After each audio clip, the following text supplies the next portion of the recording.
Is society broken or is it just out of balance? Welcome to Wisdom of the East, where we decode the modern world using ancient blueprints.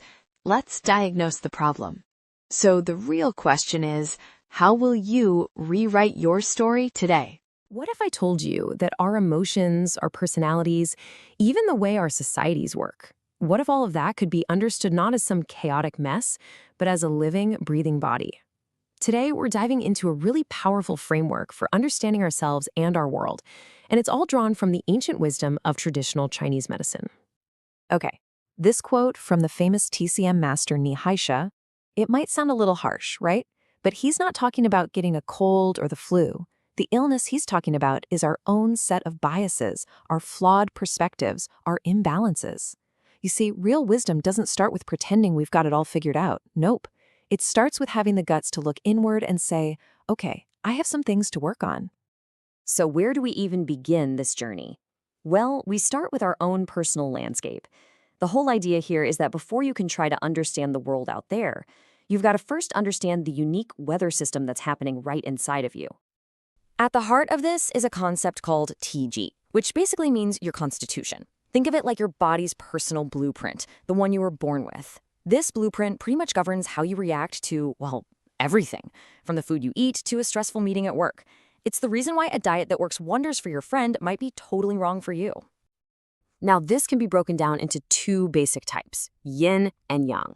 It's just like how nature has different climates. Some of us have a more yin constitution. You're the person who's always cold, who loves a quiet night in. Others are more yang. You're like a human furnace, always full of energy, ready to go. And listen, neither one is better than the other. They're just different energetic states, and each needs a different approach to stay in balance. And this is where the mind-body connection gets really interesting. That feeling of being totally self-righteous, of always needing to be right. In this way of thinking, that's not just a personality quirk. It's a symptom of having too much internal heat. It creates this kind of inflammation inside you that, if you don't manage it, will literally burn you out. Okay, so let's take that same idea and apply it to our emotions. Because in this view, emotions aren't just random feelings that pop up out of nowhere. No way. They are critical symptoms. They're like little warning lights on your internal dashboard, telling you exactly what's going on with your energy. Let's play this out. Imagine you get criticized in front of other people. The common reaction? Maybe you get super angry, your face gets red. A TCM practitioner would look at that and say, liver yang rising, a big surge of uncontrolled energy rushing up. But the wise reaction, staying calm, actually listening, that isn't just about being polite. It's a sign of a strong, balanced inner life force, or what's called qi. Your emotional reaction is literally a direct measurement of what's happening inside. This quote comes from a great story about a man who was being just viciously insulted but stayed completely calm. And his reason? He knew that getting angry wouldn't hurt the other guy. It would only hurt his own body, his own energy. It's like the ultimate form of self-defense. You're refusing to let someone else's chaos become your own internal sickness. All right, so we've been looking inward. Now let's zoom out, because these exact same principles don't just apply to us as individuals. They scale up perfectly to describe the entire social body, to see how we all function together as a group. And the central metaphor here is so simple, but so profound. If society is one big, complex body, then each and every one of us is an organ. For the body to be healthy, the heart can't just do its own thing while the lungs do something else. They have to work together in harmony. Well, the same thing goes for us in society. And thinking of society as a body, well, it leads to a really fundamental difference in worldview. The Eastern mindset tends to be holistic. It sees the whole system. The health of the whole, the nation, the community comes first. By contrast, the Western mindset often focuses more on the individual component, this single cell. One sees the forest, the other is more focused on the individual trees. So when you think about it this way, societal rules, like stopping at a red light, aren't just annoying restrictions on your freedom.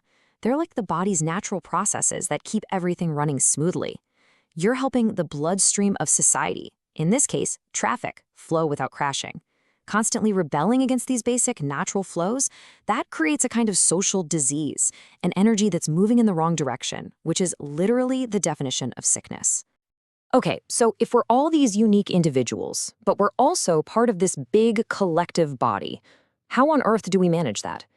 The answer, the absolute key, lies in the wisdom of balance. It's how we can thrive in a world that is just full of contradictions. And this brings us to the core of yin-yang thinking, and you really have to wrap your head around this one. It totally challenges our tendency to see everything as either right or wrong, true or false. Instead, it says, hey, what if two completely opposite ideas can both be true at the exact same time? Here is a perfect example of how this works. There's an old saying that goes, all hearts are the same. And that's true. We all share a basic humanity. But there's another saying that states, no two hearts are alike. And that's also true. We each have a completely unique personality and constitution. The trick is, you don't have to pick one. The real wisdom is in seeing that both are correct. We are all the same, and we are all different. Now, this beautiful piece of advice, it's not actually about your sleep schedule. It's a metaphor for how to grow as a person. First half of the night, think of yourself, means you have to start by doing the inner work. You have to understand your own constitution, manage your own energy, and get strong on the inside. Only then, once your own house is in order, can you effectively think of others and contribute to the world in a healthy, truly helpful way. And all of this leads to what I think is a really liberating takeaway. The goal is not perfection. Seriously, that's impossible, and trying will just drive you crazy. The goal is to become a master of balance.